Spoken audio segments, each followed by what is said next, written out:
मध्य प्रदेश की डॉक्टर मोहन यादव के नेतृत्व वाली सरकार को अभी 1 वर्ष भी पूरा नहीं हुआ है। 5,000 करोड़ का फिर कर्ज लेने की तैयारी है मोहन सरकार की। 11 महीने में 40,500 करोड़ रुपए का लोन ले चुकी है मध्य प्रदेश की मोहन सरकार। नमस्कार, खबर समय जगत में आपका स्वागत है और मैं आपके साथ संदेश नेमा। आप देख रहे हैं आपका पसंदीदा शो और हमारा खास कार्यक्रम राजनीति जगत। मध्य प्रदेश की मोहन यादव सरकार एक बार फिर 5,000 करोड़ का कर्ज लेने जा रही है। यह ऋण नवंबर माह के अंतिम सप्ताह में ई ऑक्शन के जरिए स्टॉक गिरवी रख कर लिया जाएगा।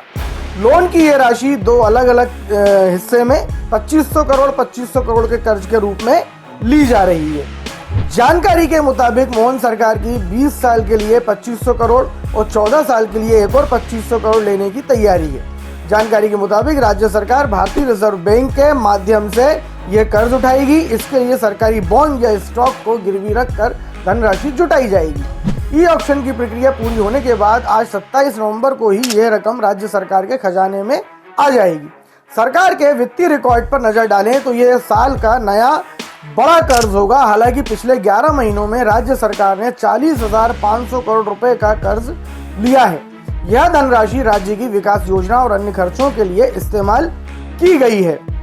राज्य सरकार द्वारा लगातार लिए जा रहे कर्ज के चलते मध्य प्रदेश की जनता पर कर्ज का भार लगातार बढ़ता जा रहा है। वर्तमान में राज्य पर कुल 3,90,000 करोड़ रुपए तक का कर्ज पहुंच चुका है। विशेषज्ञों का कहना है कि यह राज्य की वित्तीय स्थिरता के लिए एक गंभीर मुद्दा है। सरकार द्वारा लिए जा रहे इस कर्ज पर मध्य प्रदेश में सियासत भी शुरू हो गई है। कांग्रेस अध्यक्ष जीतू पटवारी ने सरकार को घेरा। पटवारी ने कहा, कर्ज लेकर पैसों का हो रहा है बंदरबाट। जीतू पटवारी के हमले पर वित्त मंत्री एवं डिप्टी सीएम ने पलटवार किया। मध्य प्रदेश की मोहन यादव सरकार नवंबर में एक बार फिर 5,000 करोड़ का कर्ज लेने की जा रही है। वहीं इस पर सियासत भी शुरू हुई। प्रदेश कांग्रेस अध्यक्ष जीतू पटवारी ने सरकार पर निशाना साधा है।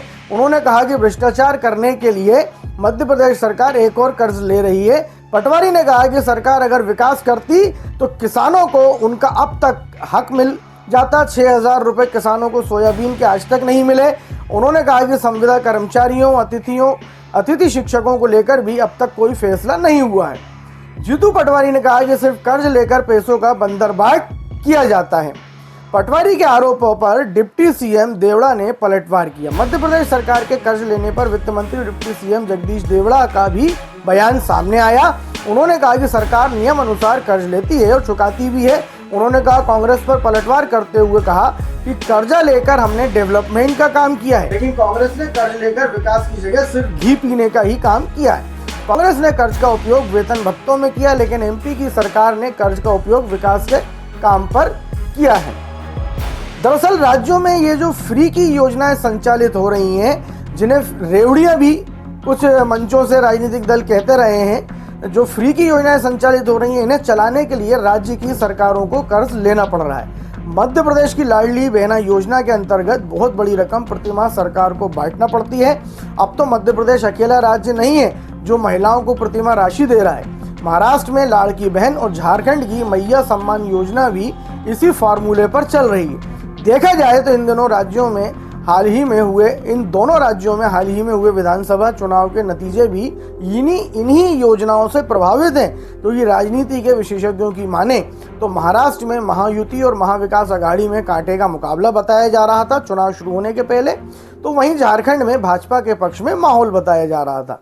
झारखंड में तो खैर माहौल भाजपा का इसलिए भी बताया जा रहा था क्योंकि वहां कभी कोई सरकार रिपीट ही नहीं हुई, लेकिन इन फ्री की योजनाओं के चलते नतीजे आप सबके सामने हैं। अब तो ऐसे लगने लगा है कि राज्य की सरकारों को अपने राज्य में सरकार में वापसी का एक नया फॉर्मूला मिल गया। यदि ऐसा है तो ये बहुत ही चिंता की बात है, क्योंकि 4.5 साल तक कुछ किया या नहीं इससे कोई मतलब नहीं। अगले 6 महीने में महिला सम्मान निधि के माध्यम से सरकार वापस बन ही जाएगी। इस तरह की योजनाओं की न केवल उच्च स्तरीय समीक्षा होनी चाहिए, बल्कि सर्वोच्च न्यायालय को भी स्वतः संज्ञान लेना चाहिए। दरअसल फ्री की योजनाएं सर्वप्रथम दिल्ली के तत्कालीन मुख्यमंत्री अरविंद केजरीवाल ने दिल्ली में शुरू की। उसके बाद तो हर किसी राज्य में इनकी बाढ़ सी आ गई। हालांकि प्रधानमंत्री नरेंद्र मोदी इन फ्री की रेवड़ियों का समर्थन नहीं करते, लेकिन भाजपा शासित राज्यों में भी ये धड़ल्ले से चल ही रही हैं। जिसकी वजह से राज्य की जनता पर कर्ज का बोझ बढ़ता जा रहा है। महाराष्ट्र और झारखंड के विधानसभा चुनाव के नतीजों ने तो यह बता ही दिया है कि सरकार में वापसी कैसे करना है। अब 3 महीने बाद दिल्ली में भी विधानसभा चुनाव आ रहे हैं और वहां दिल्ली के पूर्व मुख्यमंत्री अरविंद केजरीवाल तो इन योजनाओं के जनक माने जाते हैं। उन्होंने तो वहां सभा करके जनता से पूछना भी शुरू कर दिया है कि बताइए आपको केजरीवाल की फ्री की रेवड़ी चाहिए या नहीं। बहरहाल ये फ्री की रेवड़ियां कितनी सही है, कितनी आवश्यक है, यह तय करना आपका काम है। इन सवालों के जवाब के लिए हम आपको आपके विवेक पर छोड़ते हैं। अब तो हम तो सिर्फ इनके दुष्परिणामों के बारे में आपको बता रहे हैं। आज के हमारे इस खास कार्यक्रम में फिलहाल इतना ही। आपको यदि हमारा ये शो पसंद आया हो तो हमारे चैनल को लाइक एवं सब्सक्राइब अवश्य करें। नमस्कार।